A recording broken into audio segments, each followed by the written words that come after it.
Connaissance. Recherche. Sciences. Des sciences mathématiques. Théorie. Physique. Philosophie. Conférences. Archéologie. Environnement. Nature.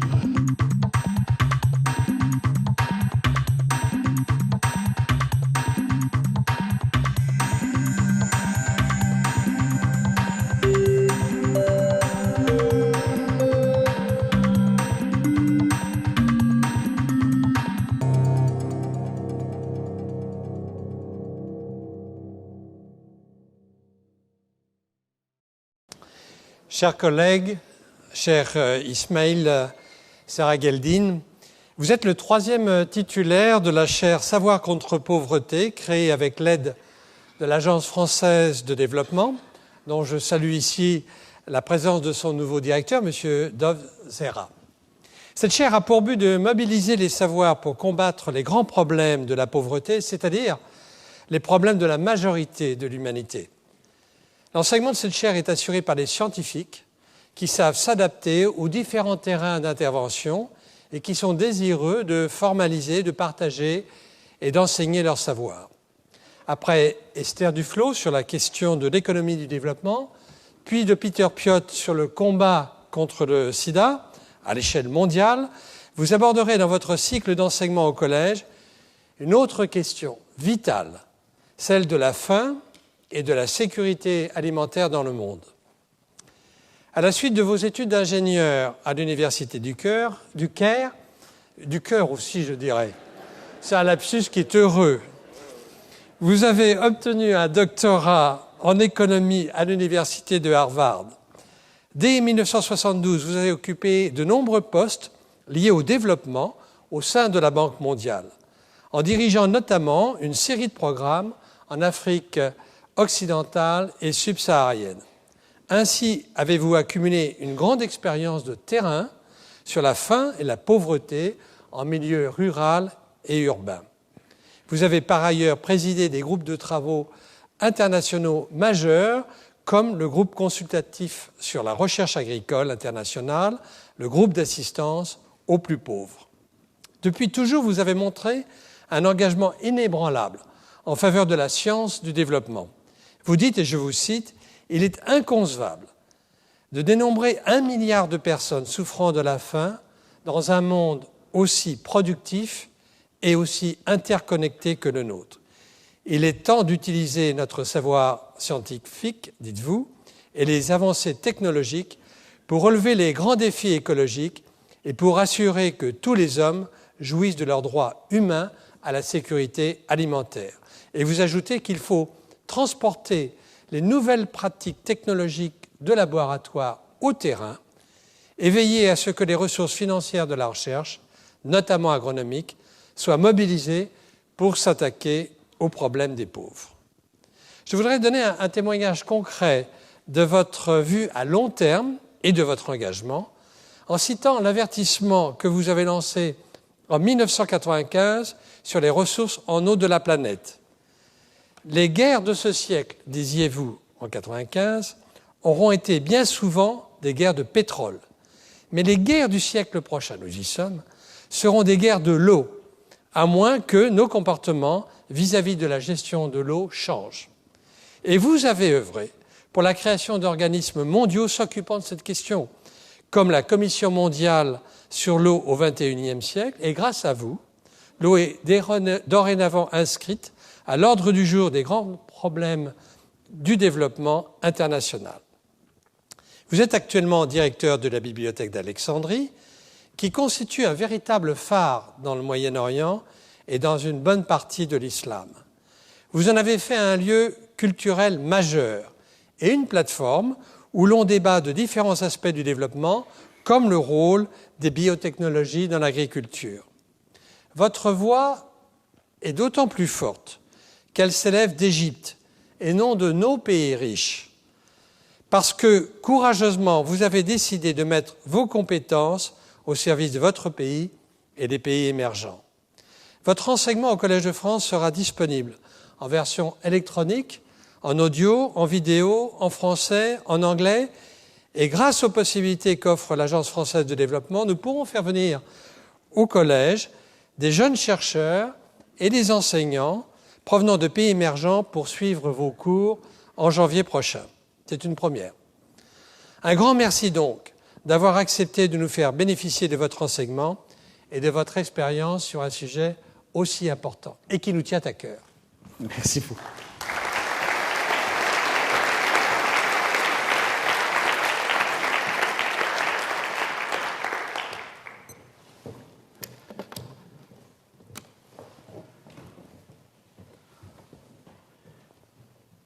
Monsieur le professeur Corvol, chers collègues, mesdames et messieurs, c'est un très grand honneur pour moi de me trouver au Collège de France pour parler d'un sujet qui me tient à cœur, un sujet qui devrait nous tenir tous à cœur, le sujet de la condition humaine et le problème de comment abolir la faim. Alors, je vais utiliser énormément d'images. Je vous demande donc, comme on dirait dans un avion, attachez vos ceintures, nous allons partir pour un voyage sur des montagnes russes qui vont, je crois, vous secouer. Parlons d'abord avec un prologue. Pourquoi ce cours? Pourquoi ce sujet en particulier? Eh bien, parce que si en Occident, on fait bonne chère, bonne table généralement, on a largement oublié les famines. Peut-être que la dernière vraie famine qui a frappé l'Europe, c'était la famine irlandaise du XIXe siècle, qui a frappé ce pays, qui a fait émigrer la moitié et un grand nombre qui sont morts. Mais la famine continue à frapper les gens dans d'autres parties du globe. La famille humaine continue à souffrir de la faim au quotidien. Alors que nous parlons des grands problèmes d'obésité aux États-Unis, nous parlons de la pauvreté ailleurs. Je dis, mes amis, que si, au XIXe siècle, des gens ont regardé la condition de l'esclavage et ont dit que c'était indigne, c'était inhumain et qu'il fallait abolir l'esclavage, et ces gens ont été connus comme étant les abolitionnistes, eh bien, aujourd'hui, au XXIe siècle, dans un monde productif, connecté, qui a les moyens, il est impensable que presque 1/6 de la famille humaine ne puisse pas manger à sa faim. À un moment où beaucoup de gens jettent des déchets de surplus de leur repas, d'autres parties au monde ne trouvent pas à manger. Que pouvons-nous faire? Il faut devenir avec cette même passion que les gens avaient montrée au XIXe siècle pour abolir l'esclavage, il faut montrer cette même passion pour abolir la faim au XXIe siècle. Donc, dans cette leçon inaugurale, je vais me permettre, dans cette conférence inaugurale, de faire un tour d'horizon qui couvrira presque tous les sujets que je vais couvrir en beaucoup plus de détails dans chacune des conférences qui feront à la suite le cours que j'aurai l'honneur de présenter au Collège de France. Je voudrais commencer par parler de la faim et de la sécurité alimentaire, mieux comprendre la pauvreté, parler de la faim et la pauvreté urbaine, la faim et la pauvreté rurale, parler des dimensions du genre, des dimensions environnementales, le rôle de la science, et finalement les instruments qu'on peut mobiliser pour réaliser nos objectifs, les prix, les taxes, les subventions, le commerce international, et de parler comment nous pouvons transformer l'agriculture mondiale aujourd'hui. Alors, à chaque coup, vous verrez une diapositive rouge comme celle-ci, je passe à un nouveau chapitre, et en même temps, vous saurez que j'approche de la fin de la conférence. On y va. Alors, ceinture attachée, on y va. Comment ça se fait qu'aujourd'hui, 1 milliard de personnes dans la famille humaine ne peuvent pas manger? C'est malnutrition chronique. La vaste majorité se trouve maintenant en Asie et au Pacifique, mais le nombre en Afrique subsaharienne est en train de s'accroître. Et nous pensons, nous, disons les gens qui se sont penchés sur ces problèmes, que l'Afrique subsaharienne demeure beaucoup plus vulnérable que l'Asie. Donc c'est dans ce domaine vert que vous verrez s'accroître le problème dans les années à venir. En regardant cette carte du monde faite par la FAO cette année, pour montrer où se trouve la faim, les carences chroniques de nourriture, on peut tout de suite constater que c'est quasiment la carte des revenus par habitant. C'est les pauvres. C'est aussi simple que ça au début. L'Afrique subsaharienne demeure la région la plus vulnérable, comme je disais, et aussi celle où on peut s'attendre à la plus grande croissance démographique. Le bleu marque où on s'attend à un dédoublement de la population d'ici 2050, d'ici donc 40 ans. Par contre, c'est minable que tous nos efforts, depuis la fin des années 60, n'ont presque pas changé la situation de la faim dans le monde. Le nombre de personnes qui ont faim, en centaines de millions d'individus par là, certes, il y avait une montée importante après la flambée des prix de 2002, elle est revenue un peu, mais nous sommes déjà bien au-dessus de ce que nous attendions en 2000. En 2000, quand on s'est engagé à réduire la pauvreté de moitié, donc arrivé à 2015, on voulait avoir 425 millions de personnes qui ont faim, au lieu de 850 millions, eh bien, on a augmenté le chiffre, on ne l'a pas baissé. Il y a des manières de comprendre la faim. Et l'indice mondial qui a été fait récemment par le FIDA, le IFAD, il cherche le pourcentage de la population qui sont sous-alimentées, qui reflète un pourcentage souffrant d'un apport énergétique déficitaire, une insuffisance parmi les enfants qui ont moins de 5 ans et un taux de mortalité chez les enfants de moins de 5 ans. Et avec tout ça, il construit un indice qui montre où on doit être très préoccupé, une situation sérieuse, une situation modérée. Alors, ce graphique montre très clairement qu'on peut placer tous les pays, et comme on s'attendrait, que plus le PNB par habitant augmente, moins il y a de faim. Parmi les pays pauvres, c'est eux que la souffrance frappe le plus. Et quand on passe même à l'Afrique du Nord, on voit qu'il y a beaucoup moins de faim. Seul le Yémen, le pays le plus pauvre parmi les pays arabes, se trouve parmi les plus délestés. L'indice de la faim dans le monde, de nouveau, recoupe les mêmes données de la FAO. Mesdames et messieurs, on ne peut pas échapper à cette réalité. C'est là où se trouve la faim. C'est les pauvres. En plus, il faut aussi citer les guerres. Là où il y a un problème de guerre, un problème d'instabilité, il y a souvent la faim qui suit parmi les pauvres. Malheureusement, le continent le plus pauvre de tous, l'Afrique, est le continent qui est peut-être parmi les plus frappés des guerres civiles, dites civiles. Et j'amène mon premier spécialiste qui devrait en savoir quelque chose. Napoléon Bonaparte nous a dit qu'il n'y a que deux puissances au monde, le sabre et l'esprit. À la langue, le sabre est toujours vaincu par l'esprit. Alors, vocation du Collège de France, nous espérons que l'esprit vaincra le sabre et qu'on pourra faire face à ces problèmes aujourd'hui et qu'il y aura des livres au lieu de bombes dans pas mal d'endroits du monde. Mesdames et messieurs, ce n'est pas qu'on ne savait pas ce qui se passe. On le savait. Ça, c'est ignoble, mais c'est vrai.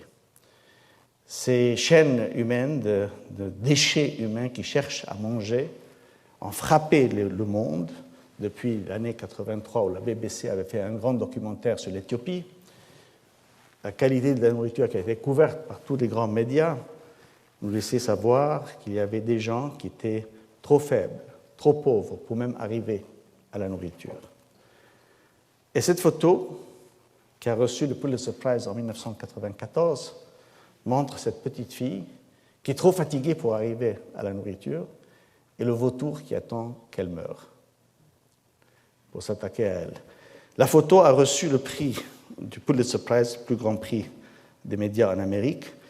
Pour répondre à la question naturelle, la fille est arrivée à la nourriture, mais le photographe, lui qui a photographié ça, qui a gagné le prix, s'est suicidé 3 mois plus tard, écœuré de la condition mondiale qu'il voyait autour de lui et qu'il avait documenté au monde. Et Kevin Carter est passé en 1994. Donc, nous savons ce qui existe. Il n'y a pas d'excuse, il n'y a pas de possibilité de dire que nous ne savions pas, nous n'étions pas tout à fait au courant. Je ne m'imaginais pas que le problème était aussi grand que ça. Non, le problème a été documenté, étudié, etc.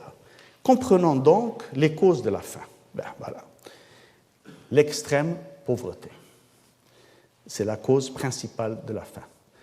Amartya Sen, grand spécialiste de l'économie et philosophe aussi, a reçu le prix Nobel et il a fait un grand travail pour montrer que les famines coexistaient avec la production, que c'était aussi bien une question d'accès. les gens qui étaient trop pauvres pour avoir accès à la nourriture suffisante, qui se trouvaient dans ce cercle vicieux qui menait à la faim.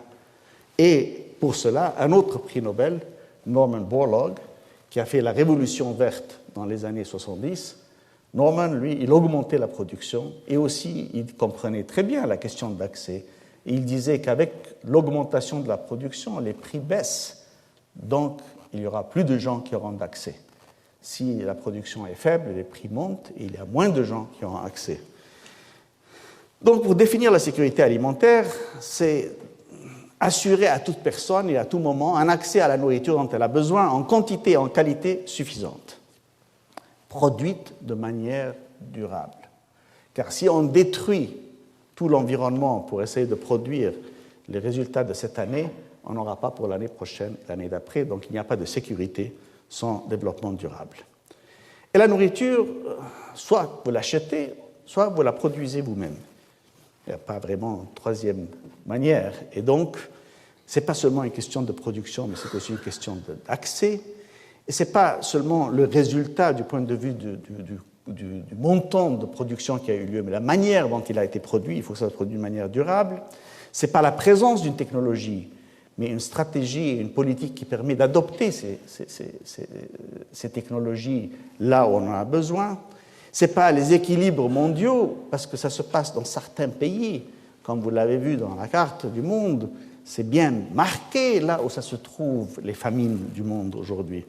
Et même, ce n'est pas au niveau national, mais aussi c'est vraiment la faim est quelque chose qui est pratiqué au niveau individuel. Car si c'était au niveau national, il n'y aurait personne qui a faim aux États-Unis. Alors que mon ami David Beckman, qui a reçu le World Food Prize, a dénombré plus de 27 millions d'individus qui ont faim aux États-Unis. Inimaginable, mais vrai.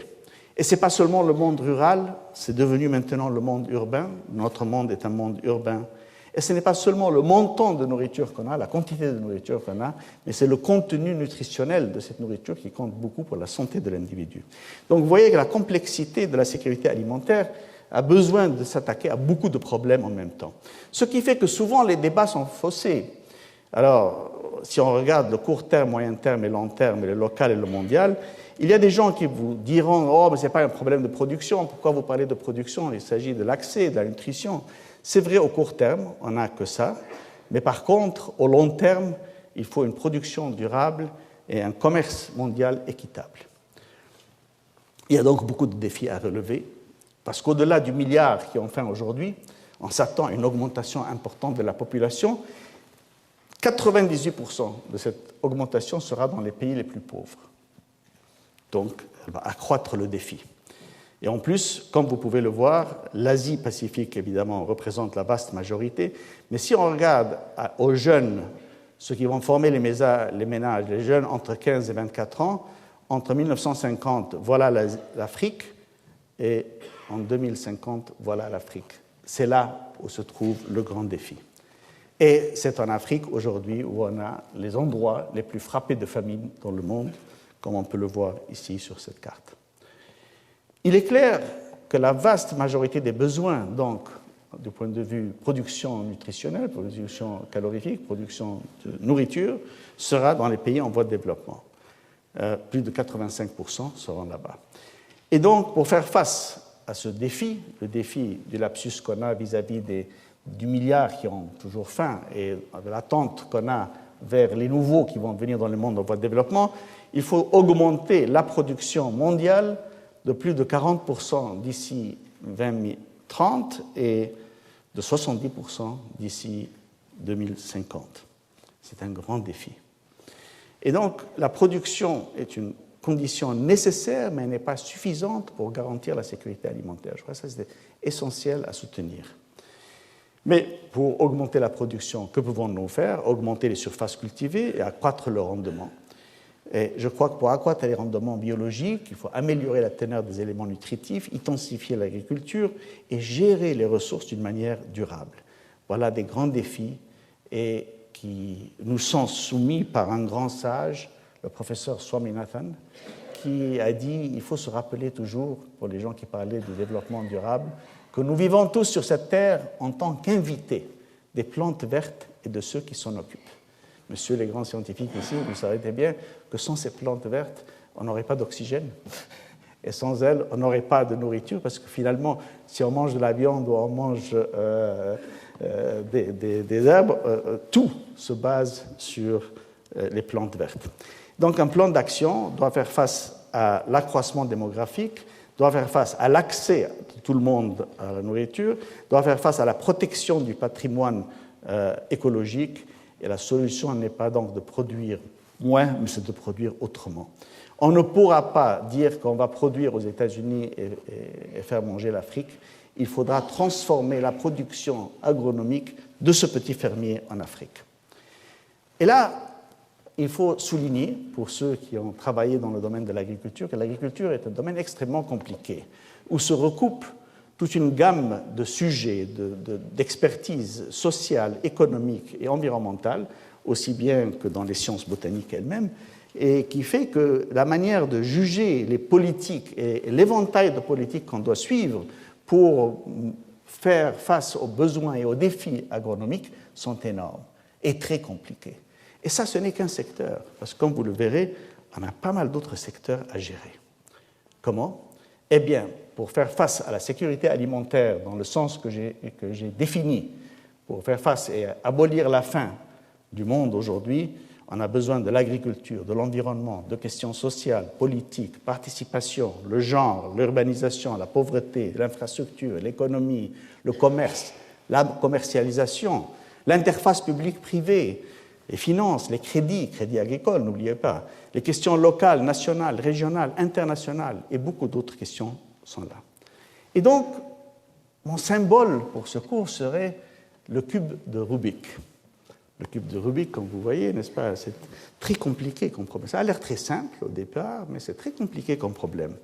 Et on a beau le tourner, on trouve que chaque fois qu'on fait quelque chose, il y a un problème qui s'avère ailleurs. Mais quand on s'y connaît, et quand on peut donc conjuguer les savoirs pour faire face aux défis, le cube peut être résolu. Donc voilà ce que nous allons faire dans ce cours. Voilà ce que nous allons faire face à la faim et à la sécurité alimentaire. D'abord, il faut mieux comprendre la pauvreté, puisque c'est la raison principale de la faim. Alors, j'aurai un cours très détaillé là-dessus, mais parlons de la pauvreté relative et absolue. La pauvreté absolue est définie comme ayant un revenu inférieur au minimum nécessaire pour se procurer les besoins de base. Donc, les images que vous avez vues sont des images parmi les gens qui se trouvent dans la pauvreté absolue. C'était, pendant des années, M. Zera et moi-même se rappellerons de ça, c'était défini par $1 par jour. Récemment, on a changé ça, on a fait $1,15 par jour, mais ça n'empêche que c'est tout petit. La pauvreté relative, par contre, ça vient de l'inégalité sociale qui se trouve dans les sociétés. C'est largement la pauvreté relative qui fait beaucoup de tensions sociales. Et ça a été considéré souvent comme se situant aux 40% les plus faibles des revenus, dans l'intégration des revenus, ou parfois elle était définie comme étant le revenu inférieur à 60% du revenu moyen ou médian de la société. Mais presque tous ceux qui souffrent de la faim sont ceux qui vivent dans la pauvreté absolue. Et il y a des mesures de cette pauvreté, mais ce que je voudrais souligner, ce n'est pas de se cantonner uniquement dans le cadre de l'économie, du revenu et de la consommation, parce qu'il y a la marginalisation, l'impuissance, l'exclusion sociale, qui font partie de la réalité de la pauvreté. Les gens, comme ces chiffonniers qui vivent, on en a beaucoup, dans toutes les villes du tiers-monde. Et mesurer la pauvreté, donc, on a beaucoup d'indices que je vais passer très rapidement ici, simplement pour parler qu'on a des différentes manières de mesurer la pauvreté. Le plus commun, c'est de dire un nombre d'individus qui vivent au-deçà d'un seuil particulier.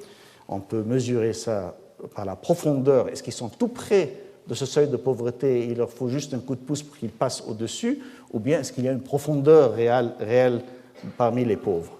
Ça aussi, on peut le mesurer. Il y a l'indice Foster-Thorbecke. Enfin, je ne vais pas parler de ça maintenant, mais je voudrais signaler que ces indices ont besoin d'être vus dans le cadre politique et socio-culturelle d'une société moderne, ce qui veut dire donc insérer l'égalité. Beaucoup de gens se sentent écrasés par les structures existantes, qui ne participent pas, et donc on doit ajouter à ces indices passés d'autres indices comme les coefficients de Gini qui nous permettent de mesurer l'inégalité. Et là, on peut constater, ça c'est les États-Unis, qu'il y a une montée de l'inégalité parmi les citoyens des États-Unis, mesurée année par année par le coefficient de Gini. En fait, les pays européens, les meilleurs sont par exemple Japon, Suède, presque 25. La plupart des Européens sont à peu près à 33. Et le Canada aussi. Les États-Unis à 46,6 sont plus proches du Mexique à 54 qu'ils ne sont du Canada. L'inégalité aux États-Unis est très frappante. Et donc, on peut la voir par la courbe de Lorenz, où on aurait, le bleu serait l'égalité parfaite, et évidemment, être ambigu ici serait l'inégalité parfaite, et le coefficient de Gini, c'est la surface A par le triangle que vous voyez là. Donc, l'utilisation réfléchie de multiples indicateurs d'analyse est indiquée pour faire face à la pauvreté. Et on a besoin de ça pour conduire une politique plus dense, plus nuancée, à la conception d'un programme pour faire face à cette réalité que nous appelons la pauvreté. Il y a d'autres outils d'évaluation que je vais discuter dans le cadre du cours, y compris l'analyse du FIDA sur le MPAT. Et tout ça ne prend pas en considération ce qui se passe avec les instabilités sociopolitiques qui mènent à des guerres et des conflits qui, pas seulement toujours rajoutent au problème, mais en fait, c'est toujours les plus pauvres qui payent les pots cassés. Et donc, au-delà de cette question de pauvreté relative et absolue, il y a la marginalisation sociale. Ce n'est pas uniquement une absence de ressources. Quand j'étais étudiant à Harvard, j'avais très peu d'argent, mais je n'étais pas pauvre. Comme on dit en bon américain, I was broke, but I wasn't poor. C'est très différent. J'étais membre de la société, j'étais respecté, j'avais mon opinion, je participais. Et il y a dans la condition de pauvreté quelque chose qui dépasse la mesure du revenu. C'est la marginalisation, privation, exclusion, la perte de dignité humaine qui a lieu là-dedans, l'exclusion sociale. Tout ça est une réalité dans toutes les sociétés. Et il faut faire face à cette réalité pour comprendre le phénomène de la pauvreté et pour pouvoir arriver à éliminer la faim, pas seulement dans les pays où la pénurie de production est tellement claire, mais même dans les pays riches où la production est déjà énorme, comme aux États-Unis. Alors, si nous passons à la pauvreté rurale et urbaine, il est clair que la plupart de la pauvreté du monde se trouve dans le monde rural. Les revenus sont beaucoup moindres, l'accès à l'éducation est moindre, l'accès à la santé est moindre, l'accès à beaucoup de choses sont moindres. Mais il y a un problème très particulier qu'on appelle le problème des ultra-pauvres. Et ça a été étudié, et je suis heureux que j'avais comme ami à l'époque, je l'ai toujours comme ami, mais à l'époque, lorsque j'étais à la Banque mondiale, pour s'attaquer à ce problème, le professeur Partha Dasgupta de Cambridge, qui a démontré qu'en fait, pour arriver à toucher les plus pauvres, les ultra-pauvres, qu'on les appelle, il faut dépasser tous les instruments du marché. Et il a fait un livre remarquable qui s'appelle An Inquiry into Well-being and Destitution, qui démontre qu'on ne peut pas compter là-dessus, sauf si on a une croissance générique qui dépasse les 10% par an, ce qui est particulièrement difficile. Alors, les politiques et les programmes et les projets socio-économiques, on ne peut pas se cantonner dans le domaine économique seul. On ne peut pas accepter cette conception faussée que M. Reagan et Mme Thatcher nous ont présentée en disant, en fait, governs best that governs least, laissez tout au secteur privé, parce que même Adam Smith, le grand philosophe, le secteur privé n'a pas dit ça. Et cet individu exprime son opinion. C'est ça. On a besoin d'apports sociaux dans les décisions de développement. La politique sociale est bien plus que les conséquences sociales de politique économique. Il faut comprendre qu'il y a des objectifs sociaux qui doivent être poursuivis avec la même vigueur qu'on poursuit les objectifs économiques. Et l'analyse économique elle-même est insuffisante. Il y a des dimensions culturelles, politiques, éthiques qui doivent faire part de cet objectif. Par exemple, un objectif de maintenir la cohésion sociale. Ce n'est pas particulièrement économique. Un objectif de favoriser ou ne pas favoriser une action vers l'égalité, atteindre les ultra-pauvres, préserver l'identité culturelle par un partage de valeurs universelles et non pas l'éclatement en micro-identités, promouvoir la participation, favoriser la mobilité, soutenir le développement institutionnel et le développement des capacités, recherche participative sociale. Tout ça sont des objectifs de caractère social qui doivent être poursuivis dans une politique générale et non pas uniquement dire « Ah, les analyses sociales, on va voir le résultat des politiques économiques sur les différentes couches sociales. » Donc, pour mieux comprendre la pauvreté, il faut faire face à ce problème. Dans le cadre de la pauvreté urbaine, il faut reconnaître que maintenant nous vivons dans un monde urbain. La population urbaine dépasse maintenant le nombre de la population rurale dans le monde, malgré que les pauvres se trouvent plus dans le monde rural en ce moment. Mais un énorme fossé sépare les riches et les pauvres, surtout dans le monde urbain. Il y a des riches et il y a des pauvres dans tous les pays du monde. Mais on va au-delà de ça. Regardez cette image de Sao Paulo. Frappante, hein, les piscines dans tous les balcons ici, et le club privé. Et là, avec un mur, vous avez le barrio. Deux mondes qui se côtoient. Deux mondes très différents. Un monde où les gens ne savent pas que faire de leur argent, et un monde où les gens cherchent comme les animaux dans les ordures pour trouver quelque chose à manger. On ne peut pas soutenir une action de ce genre. Alors d'abord, qui sont les pauvres urbains? Nous le savons, ils sont faciles à définir. J'étais dans un débat au Caire récemment, je leur ai dit, je vous dirais très simplement, vous connaissez toutes les régions de la ville qui n'ont pas d'adduction d'eau et qui n'ont pas de sanitaire.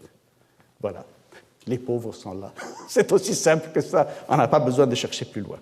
C'est des conditions de vie inadmissibles et qui amènent tous les phénomènes dont nous avons parlé avec la pauvreté. Et même en Chine, avec cette croissance énorme qu'il y a eu, le fossé se creuse entre les riches et les pauvres. Les riches et les pauvres entre le monde urbain de la côte et le monde rural de l'intérieur, mais aussi parmi les riches et les pauvres au sein des grandes villes, et surtout les handicapés. Seule l'Amérique latine a la majorité de sa population pauvre dans les villes. Seule l'Amérique latine. Tout le reste des régions du monde en développement, spécialement en Asie et en Afrique, se trouve, en fait, la majorité des pauvres se trouve dans le monde rural. Comment les approcher? Eh bien, je pense vraiment que le progrès, le vrai progrès, se réalisera quand les pauvres, les démunis et les marginalisés seront capables de produire leur propre bien-être sans dépendre des aides charitaires ou des œuvres de bienfaisance. C'est ça qu'il faut faire. Voilà des exemples dans des projets qu'on avait financés dans le temps. C'est une région très pauvre et où on a habilité les gens à réorganiser leur voisinage. Voilà la condition des taudis dans lesquels ils vivaient. Regardez bien ce qui se passe. C'est devenu un quartier comme les autres quartiers de la ville d'Amman. Mais ça a été en habilitant les gens. Pour atteindre des plus pauvres, comme ceci, il faut pouvoir transformer ces taudis. Il faut pouvoir habiliter les gens à l'intérieur de pouvoir faire ça. Alors, comment le faire? Trois stratégies clés contre la faim et la pauvreté urbaine. D'abord, réduire le prix de la nourriture. Les pauvres urbains achètent leur nourriture, donc réduire le prix se traduit immédiatement en une amélioration de leur bien-être. Ça n'a pas besoin d'administration, ça va directement dans leur poche, ça s'améliore tout de suite. Et c'est une part non négligeable de leur budget. Deuxièmement, augmenter les possibilités d'emploi pour les pauvres. Les pauvres n'ont pas les moyens, on est en train de faire des nouveaux emplois dans le monde de la technologie. Ils n'ont pas eu d'éducation. Les gens, dans les images que je vous montrais, n'ont pas eu d'accès aux écoles pour commencer.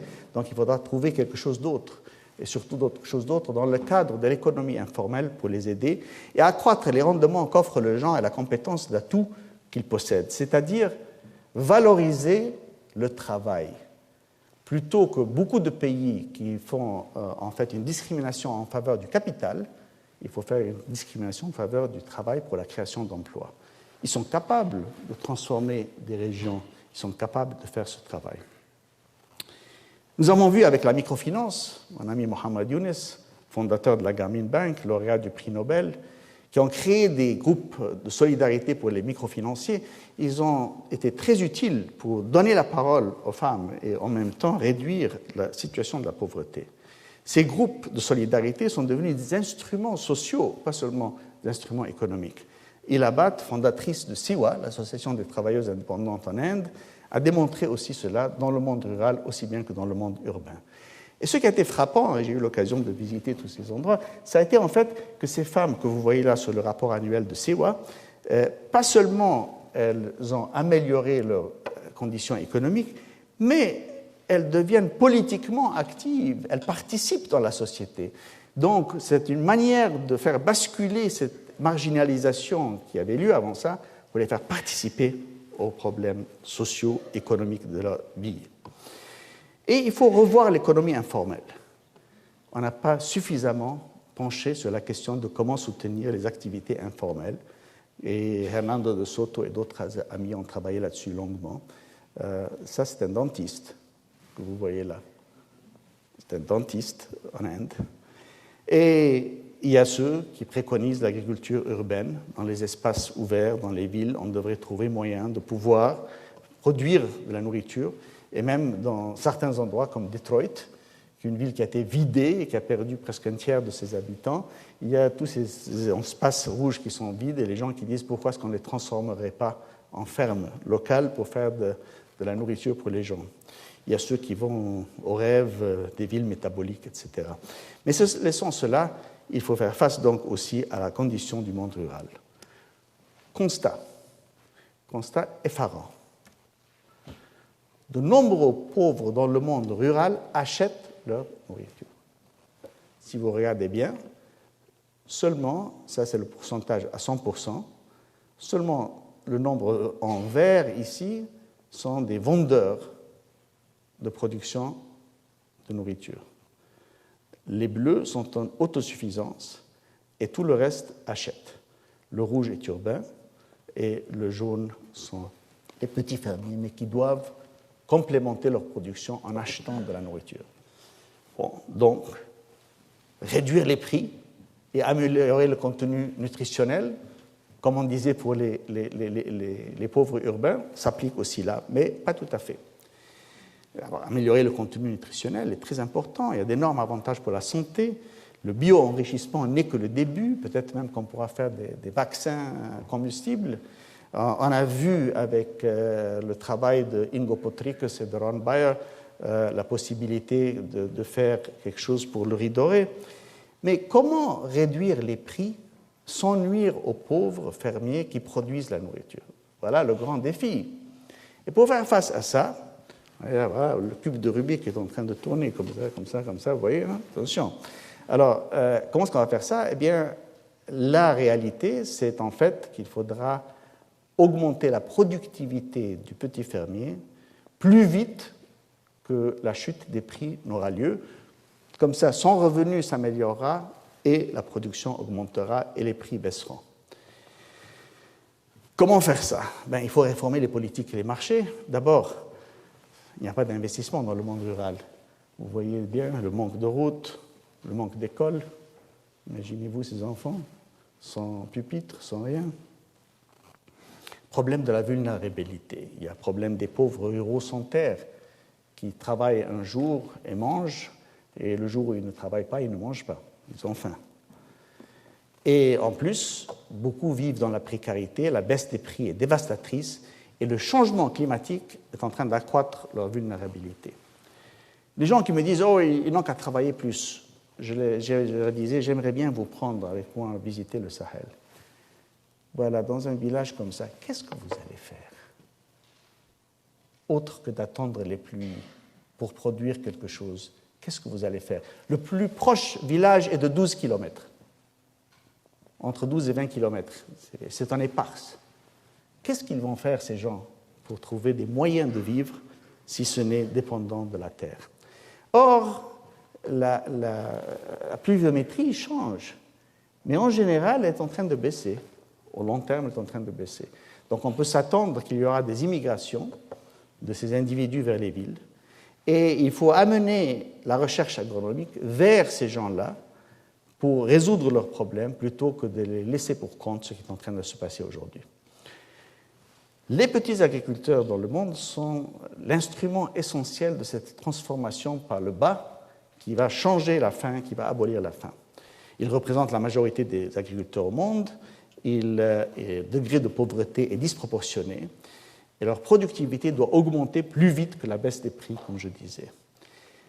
Aujourd'hui, ils représentent, presque aujourd'hui, c'était en 2004 cette statistique, mais je ne pense pas qu'il a changé beaucoup, 92%, disons 90% des 1,2 milliard des pauvres qui vivent au-deçà du seuil sont de ces ruraux.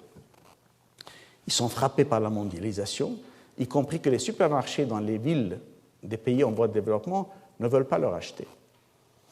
Ils ont des faibles prix de leurs produits agricoles sur le marché mondial, le changement climatique les frappe, le sida les frappe en particulier, la croissance continue dans la population qui rend les petites fermes encore plus petites, et l'absence de voie politique fait qu'ils n'ont pas d'école, ils n'ont pas d'hôpitaux, ils n'ont pas de routes, ils n'ont rien.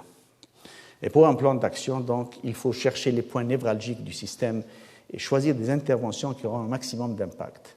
Et là, et de nouveau, il faut se focaliser sur l'accroissement de la productivité. Et ici, aucune politique ou aucun programme ne suffira à lui seul. Il faut un éventail d'interventions qui vont s'imbriquer les unes dans les autres pour faire face aux problèmes ruraux. Et là-dedans, il faut aussi reconnaître tout de suite le problème du genre. Nous ne devons pas oublier le rôle de la femme. Le rôle de la femme est absolument essentiel dans tous les domaines du développement, mais surtout dans celui-là. Les femmes en Afrique produisent 80% de la nourriture, reçoivent 10% des salaires et possèdent 1%. 90, 1. Voilà des chiffres à retenir. Les autonomiser, les femmes, reconnaîtra la dimension du genre dans l'agriculture, ça nous donnera une possibilité de faire une transformation en profondeur pour l'éducation, les soins de santé, les revenus et beaucoup d'autres choses. Et on voit déjà que des groupes de solidarité de femmes fermières qui s'occupent de la production de la nourriture en Afrique a eu beaucoup de succès.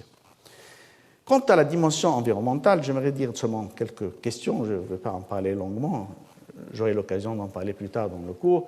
Il faut réduire les émissions.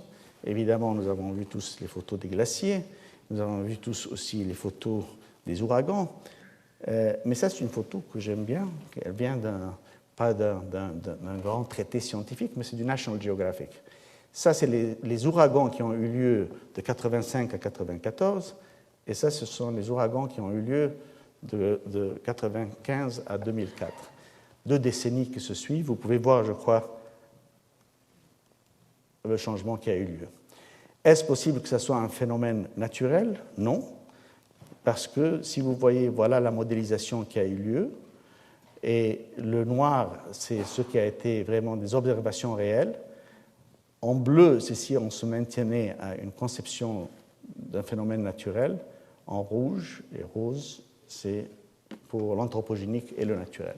Je crois qu'il est clair qu'on ne peut pas dire qu'il n'y a pas eu ce changement qui a eu lieu depuis une cinquantaine d'années. Faut-il s'inquiéter? Oui. Pourquoi? Bien parce qu'à cause de la fonte des glaces, loin de dire que nous sommes des alarmistes, nous qui parlons de ce sujet, c'est un problème grave. Regardez, voilà les chiffres de différents modèles qui avaient été revus par le IPCC, et voilà la ligne qu'avait choisie le IPCC. Il n'avait pas pris la pire ni la meilleure, il a pris en moyenne. Eh bien, voilà l'actuel. Comme vous pouvez voir, l'actuel est bien pire. Toutes les estimations, même les plus pessimistes, étaient beaucoup trop optimistes. Donc, il y a du travail à faire. Et pour nous, en Égypte, chez l'ambassadeur en Égypte, on doit penser à qu'est-ce qui se passera si l'augmentation du niveau de la mer et quel effet ça aura sur le delta en Égypte et sur la population. 3,8 si c'est 50 cm, peut-être 6 millions si c'est 1 mètre, qui sait. Il y a des propositions aujourd'hui, peut-être loufoques, mais il y a des gens qui y pensent, peut-être de fermer la Méditerranée et réduire le niveau pour ne pas que toutes les villes aient à travailler sur l'augmentation. Mais quelle que soit la nature du problème, c'est que la multiplication des inondations, des sécheresses, des incendies de forêt et des désertifications nous frappent aujourd'hui et réduisent déjà la longueur de l'année de production dans des pays africains, et donc il faut agir. Pourquoi est-ce que les gouvernements s'abstiennent d'agir? Eh bien, voilà.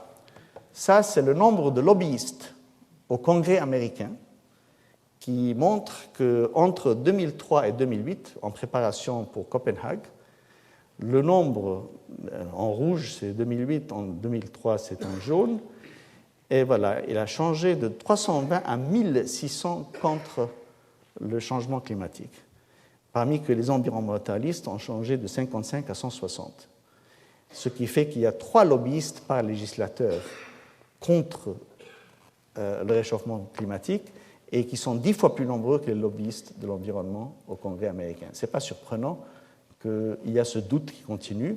D'ailleurs, nous l'avons eu avec le problème du tabac et de la santé, nous l'avons aujourd'hui dans ce domaine. Donc, il y a un accord qui s'impose, mais sans attendre cet accord, il faut déjà commencer des activités d'atténuation et d'adaptation, réduction des émissions, mais pour nous, qu'est-ce que cela affectera-t-il à la fin? Eh bien, nous avons vu des inondations au Pakistan qui ont réduit la production du Pakistan de 20% cette année. Nous avons vu des sécheresses en Russie qui ont réduit la production en Russie et qui ont fait que la Russie a imposé un ban pour l'exportation. Il y a des sécheresses et des inondations en même temps. Oui, les modèles disent qu'on s'attend aux deux en même temps. Et les ouragans qui frappent les Caraïbes et les États-Unis continuent. Toutes ces conditions climatiques sévères induisent des contraintes sur la production de la nourriture dont nous dépendons tous. Et la sécheresse, surtout en Afrique, cause des problèmes parce qu'elle ravage l'agriculture et engendrera encore plus de faim que ce que nous avons vu jusqu'à présent. Donc la crise des prix alimentaires que nous avons vue en 2008 a révélé la faiblesse, la fragilité du système mondial. Et cette flambée de prix risque de revenir un jour, j'espère pas de sitôt, mais elle risque de revenir un jour, et surtout si les politiques ne sont pas améliorées. Par exemple, ce n'est pas uniquement qu'on a besoin de ça pour les produits de denrées pour les humains, mais c'est aussi parce que la diète, la nourriture change avec l'amélioration des revenus. En Chine en particulier, 1300 millions d'individus veulent manger de la viande, ils veulent manger de la protéine animale, c'est normal. Et donc, il faudra que cette production augmente et cette demande croissante des produits alimentaires pour les animaux. En plus, cette demande très malchanceuse des biocarburants de la première génération, spécialement l'éthanol de maïs aux États-Unis, qui a mené, comme vous le rappelez, en grande partie à flamber des prix vis-à-vis du Mexique, et vraiment n'a aucune valeur environnementale. Donc il est impropre, je crois, de brûler la nourriture des pauvres pour conduire les voitures des riches. Ce qu'on est en train de dire aux États-Unis. Il faut tout de suite passer à une deuxième génération de biofuels. Je ne suis pas contre les biofuels, mais je suis contre ceux-ci en particulier, qui prennent de la nourriture pour la transformer en carburant. On peut faire des carburants à part de cellulose grasseuse et de biodiesel d'algues. Surtout, il faut mobiliser la science. La science, c'est l'avenir. Malheureusement, pour ceux qui ont faim, voilà des enfants en Allemagne, des enfants en Afrique. En Allemagne et en Afrique. Est-ce que l'ordinateur à $100 fera la différence? Je ne sais pas. Mais ce que je sais aujourd'hui, c'est que ce gap existe entre les riches et les pauvres. Les revenus sont peut-être 40 fois plus dans les pays riches, mais l'investissement par individu dans la recherche scientifique est 220 fois plus large. Ce qui fait qu'il y aura des laissés pour compte dans le monde. Heureusement, ça ne sera pas nécessairement la Chine et l'Inde, mais ce sera d'autres. Voici un laboratoire moderne qui est utilisé dans la recherche agronomique. Voici un fermier de riz en Asie il y a 2000 ans et aujourd'hui. Eh bien, est-ce qu'on va vers un apartheid scientifique? Est-ce qu'il y aura ceux qui seront laissés pour compte? Je ne sais pas, mais je sais qu'à l'avenir, il faudra passer de la révolution verte qui a eu lieu dans les années 70 à une révolution doublement verte. Et ceci veut dire pas seulement la transformation des plantes, qui a eu lieu déjà, on a déjà vu ça, mais aussi il faut reconnaître que la révolution verte, malgré qu'elle est attaquée souvent par des écologistes aujourd'hui, a sauvé énormément de terrains qui auraient été amenés à être mis sous production agricole. on aurait détruit tout ce triangle vert que vous voyez ici, qui est l'équivalent de toute la superficie des États-Unis, du Canada et du Brésil. Et ça a été sauvé pour faire face aux besoins. Imaginez-vous combien de forêts de plus auraient été détruites, combien de biodiversité aurait été perdue.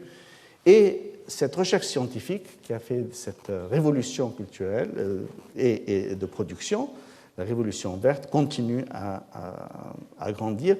Et je suis très honoré du fait que j'étais chargé de mettre sous l'égide internationale la collection des banques de gènes, 625 000 variétés, pour la sécurité alimentaire des plus pauvres, ne seront pas à la merci d'un seul pays.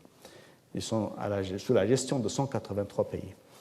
Alors donc, il faut une révolution doublement verte, où on aura plus de variétés, moins de pesticides, plus de bio, plus d'intégration de l'alimentation de l'eau et du sol, reconnaissant la dimension du genre, évitant le brûlis et s'attaquant au problème des pertes après la récolte. Le stockage et perte de récolte est important. Dans beaucoup de pays africains, il y a peut-être autant que 30 à 35% de la récolte qui ne touche pas le consommateur. Incessamment, soyons pro-pauvres, pro-femmes et pro-environnement. Et dans la nature de la recherche, il faut un double changement de la contextualisation et mobiliser les nouvelles sciences de la vie. Et tout cela pour s'attaquer à quoi? À la terre, l'eau, les plantes, les animaux.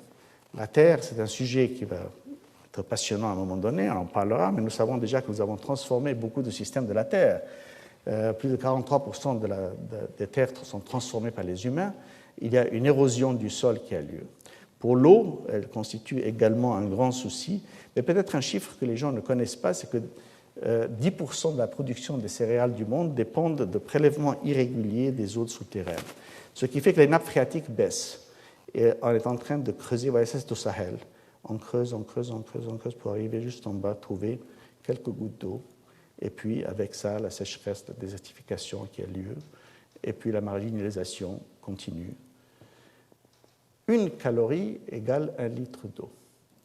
Si l'homme a besoin de 2, 5, 10 litres pour vivre, eh bien, il a besoin d'à peu près 2400 à 2600 litres pour manger, en moyenne. C'est un chiffre effarant, mais c'est vrai. Et donc, il y a toute une gamme de pouvoirs de mettre en place des plantes qui sont plus susceptibles à utiliser moins d'eau, qui sont plus susceptibles à être productives avec moins d'eau. Et il y a des recherches à faire pour pouvoir améliorer la réutilisation des eaux, comme ici, par exemple, par le centre Ikarda au Kazakhstan, où l'eau a été réutilisée pour ces légumes, et bien plus encore. Pour les plantes, il y a des stratégies très compliquées, mais il suffit de dire que nous avons entre un plafond scientifiquement prouvé dans les stations d'analyse et le rendement actuel en moyenne dans un pays, il y a une variation. Alors, une des politiques serait de relever le plafond biologique. Une autre serait en fait d'essayer de combler l'écart du rendement. Et une troisième, c'est d'essayer d'éviter la chute du rendement actuel. Parce que si on maintient les choses comme elles sont, on constate que le rendement actuel baisse année par année. Donc voilà un grand défi à faire et à poursuivre. Et il faut mieux les comprendre. On peut transformer la nature des plantes. Par exemple, ça, c'est les plantes du riz. On peut changer le type de plante. On peut fermer l'écart en comprenant pourquoi il y a des pertes entre le travail des scientifiques et le travail des fermiers. On analyse les mauvaises herbes, les maladies, les insectes, on trouve les moyens de contrôle biologique, travailler avec la nature, trouver des manières d'avoir une réaction à la miel bactérienne, par exemple, qui soit résistant ou susceptible. Même avec le transgénique, on arrive à réduire les foreurs de tiges du riz, comme vous le voyez, les larves en haut et en bas, et beaucoup d'autres systèmes. Il y a des technologies donc, qui sont sous recherche dans tous ces domaines-là qu'il faudra mobiliser. Mais pour les pauvres, il ne faut pas oublier les animaux. Les animaux sont essentiels pour le fermier. Ils ne travaillent pas avec des tracteurs, ils vivent du lait de leur vache, ils utilisent la vache comme puissance énergétique. Il y a toute une gamme, et la bouse de vache est un engrais, etc. Sans compter les pastoralistes.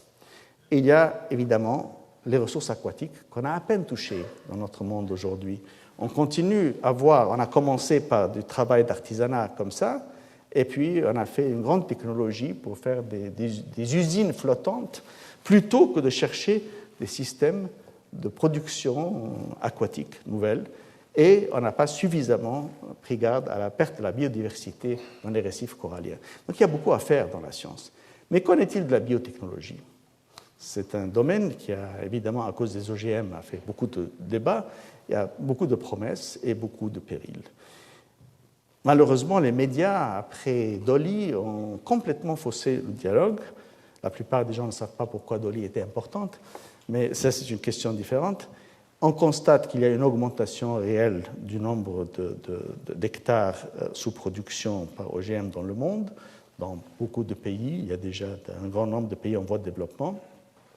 Mais ça se contente jusqu'à présent d'une flopée d'à peu près 6 ou 7 cultures. Et surtout, c'est les cultures du soya avec Monsanto en Amérique et au Brésil qui ont fait le maximum de ces cultures de ce genre. Cette biotechnologie soulève des questions profondes, mais elle a un potentiel énorme. Elle peut réaliser des transformations uniques. Par exemple, ce riz doré qui a été fait par Potrikes et Bayer, où ils ont pris des gènes des daffodils et de l'Erwinia bacterium, ils ont pu le transformer et mettre dans le riz. Pourquoi? Parce que le riz a de la bêta-carotène qu'il met dans les feuilles. Et c'était pour encourager la plante à mettre certaines de ces bêta-carotènes dans le grain de riz, qui serait mangé par les pauvres qui ne mangent que du riz blanc. Et ceci pourrait réduire l'incidence de l'aveuglement et aussi bien de l'incidence de la mort d'un certain nombre d'enfants. Donc il y a des problèmes. Il y a des problèmes éthiques, des problèmes de droit de propriété intellectuelle, des problèmes de sécurité, des problèmes de gestion de technologie. Mais pour moi, c'est un outil comme les autres. Il ne faut ni le diaboliser, ni l'exalter. Ce n'est pas la solution, mais en même temps, ce n'est pas le diable. Alors, ceci dit, avec tout ce que nous avons vu, comment est-ce que nous allons transformer l'agriculture du monde? Eh bien, j'ai 10 commandements pour l'agriculture du monde. D'abord, réformer les politiques et les marchés. À l'échelle mondiale, un équilibre, un commerce équitable. À l'échelle locale, investir pour les populations rurales, comme on l'a vu, les routes, les écoles, etc. Deuxièmement, se focaliser sur les petits agriculteurs, les petits fermiers, comme on a parlé, et surtout, augmenter la productivité des petits fermiers plus rapidement que les prix de la production ne baisseront. Troisièmement, économiser sur les ressources naturelles et un développement durable est essentiel. Et le développement durable est bénéfique pour tout le monde, les riches comme les pauvres. C'est quelque chose qui vraiment bénéficie à tout le monde. L'action environnementale la plus importante est de diminuer le besoin de terre en culture. Elle conservera des habitats et de biodiversité, surtout la biodiversité que nous connaissons à peine, qui se trouve au niveau microscopique. Accroître la productivité agricole, nous en avons parlé longuement, mais voilà un exemple très précis d'un grand succès. C'était à l'époque de la Révolution verte, où vous voyez le prix du riz a baissé, mais la production du riz a augmenté, étant donné que le nombre de producteurs de riz n'avait pas tellement augmenté, c'est-à-dire que la productivité des fermiers avait augmenté, donc leur revenu s'est amélioré aussi bien qu'il y a eu plus grand accès à un nombre de pauvres. Et ces défis doivent être continus, donc il faut les attaquer de nouveau. Améliorer le contenu nutritionnel, il y a énormément d'avantages, comme on a dit. On a parlé de la bêta-carotène, ce n'est pas uniquement dans le riz, ça existe aussi pour les patates, par exemple. Et puis ça, c'est une de mes slides favorites, parce que ça n'a rien à voir avec les cochons. Ce sont ces deux petits cochons, c'était des jumeaux, un qui a mangé du maïs ordinaire et l'autre qui a mangé du Quality Protein Maize. Donc vous pouvez vous imaginer la différence de qualité de vie qu'on pourra amener aux enfants qui mouraient de faim en leur donnant du Quality Protein Maize plutôt que du maïs ordinaire. Ça aurait un effet très important pour les vies, la production.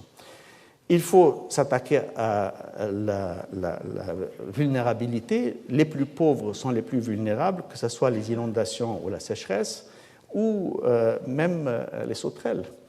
Et c'est à nous, les scientifiques, avec les instances internationales, de travailler pour mettre en place un programme qui pourrait attaquer ça. Il faut autonomiser les femmes, nous en avons parlé, mais partout, il faut reconnaître qu'elles jouent un rôle essentiel dans toutes les sociétés. atteindre les ultra-pauvres qui ne sont pas atteints par les instruments ordinaires, comme l'avait montré Pata Dasgupta, et parmi ceux-ci les sans-terre, les ouvriers sans-terre, et aujourd'hui, à cause des guerres, un très grand nombre de réfugiés, parfois qui sont des réfugiés internes, les IDPs, Internally Displaced Persons. Ce sont des gens qui sont des réfugiés, mais ils sont à l'intérieur des frontières politiques de leur propre pays, donc ils ne comptent pas comme des réfugiés au niveau international. Mais ils n'ont pas de terre, ils n'ont pas d'accès, ils sont dans une situation terrible. Soutenir la science, je n'ai pas besoin de dire beaucoup plus que ça, sauf que dire que tous les scientifiques du monde s'étaient attaqués à ce problème. J'avais eu l'honneur, avec mon ami Jacob Palles, d'être les co-présidents d'un comité des académies du monde pour attaquer le problème de soutenir la recherche scientifique dans les pays en voie de développement. Et nous avons présenté ce rapport au nom de 95 académies scientifiques du monde à Kofi Annan, aux Nations Unies, en 2004. Et il faut continuer ça. Mais là encore, il y a quelque chose d'autre dont on n'a pas parlé jusqu'à présent.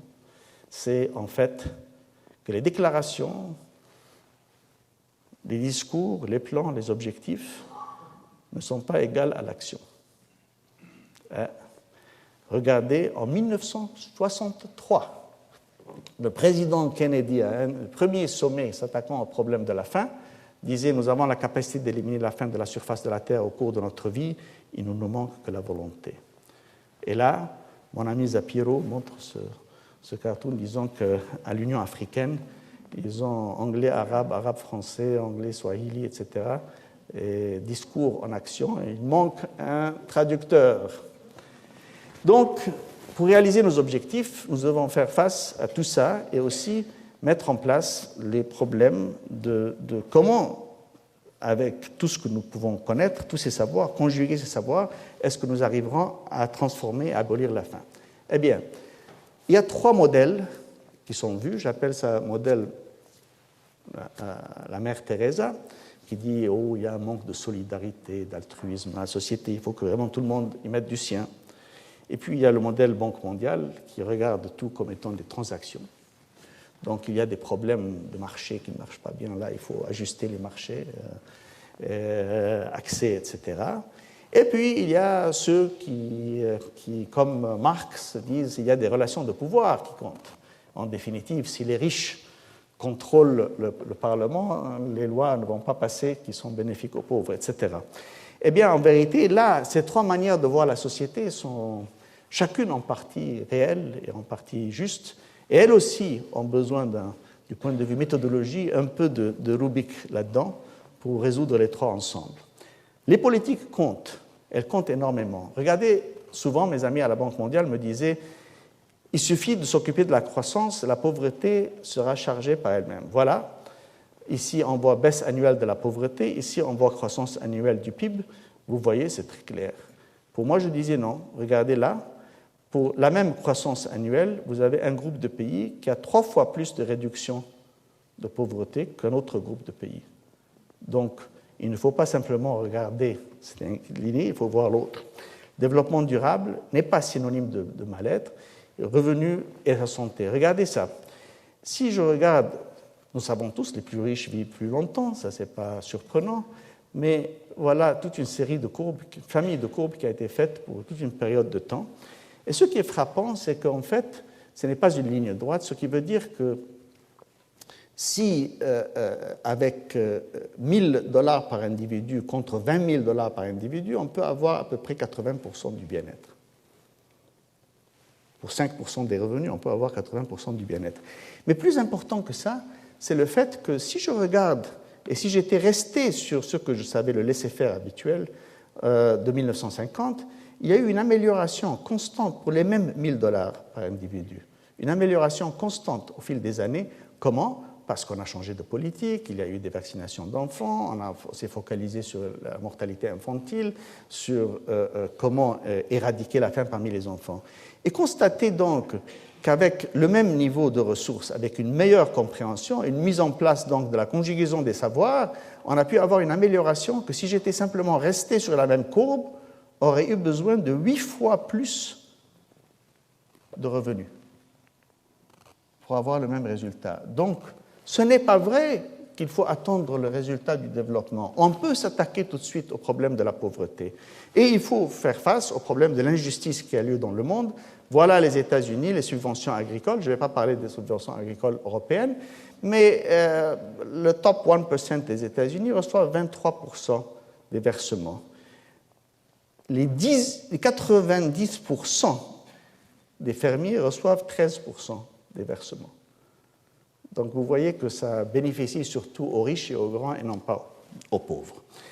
Et dans l'Union européenne, une vache reçoit en moyenne 2,4 $ de subventions par jour, tandis que nos amis en Afrique vivent avec moins d'1 $ par jour.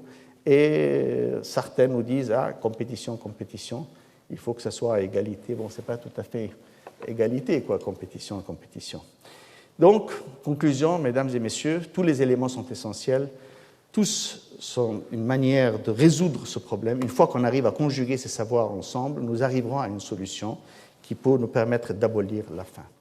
Et je vous dis aujourd'hui, quand je termine cette conférence, qu'il faut oser rêver, oser de faire preuve d'audace. On peut abolir la faim. Le monde doit dépasser un capitalisme sauvage. Et prenons exemple sur 2 cas, un d'ailleurs mené par un grand Français, l'Antarctique. Après la dite découverte de l'Atlantique, il y avait les gens qui disaient « Allez, amenez les bulldozers, production, pétrole, argent, base militaire ». Ça mène le commandant Cousteau avec d'autres amis qui disent « Non, pas question. Gardons l'Antarctique pur. Gardons-le pour les scientifiques, pour les générations futures, pour la nature. » Je dis « Mais vous êtes fous, hein? Vous voulez un continent entier pour les pingouins ?»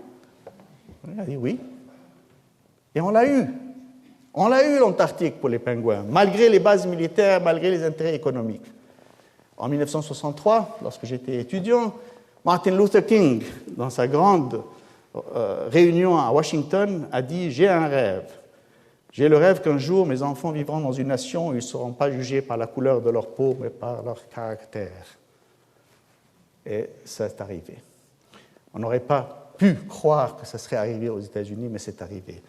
Et le nouveau président nous parle de l'audace de l'espoir. Margaret Mead nous dit « Ne doutez jamais qu'un petit groupe de citoyens engagés et réfléchis puisse changer le monde. D'ailleurs, rien d'autre n'est jamais parvenu au fil des années. Donc, travaillons tous ensemble, comme disait Camus, sans être chef, sans être autre, soyons côte à côte, amis, engagés dans cette campagne, pour le fermier, pour les enfants, pour la génération future, pour le monde entier. Je crois que nous pouvons réussir à abolir la faim malgré les intérêts établis et le manque général d'engagement par la mobilisation des connaissances. Et si notre équipe, nous, les nouveaux abolitionnistes, nous apparons un peu faibles, que l'adversaire, les cyniques, les intérêts établis, l'inertie de l'injustice actuelle paraissent très féroces, eh bien, on va vous surprendre. Je vous remercie.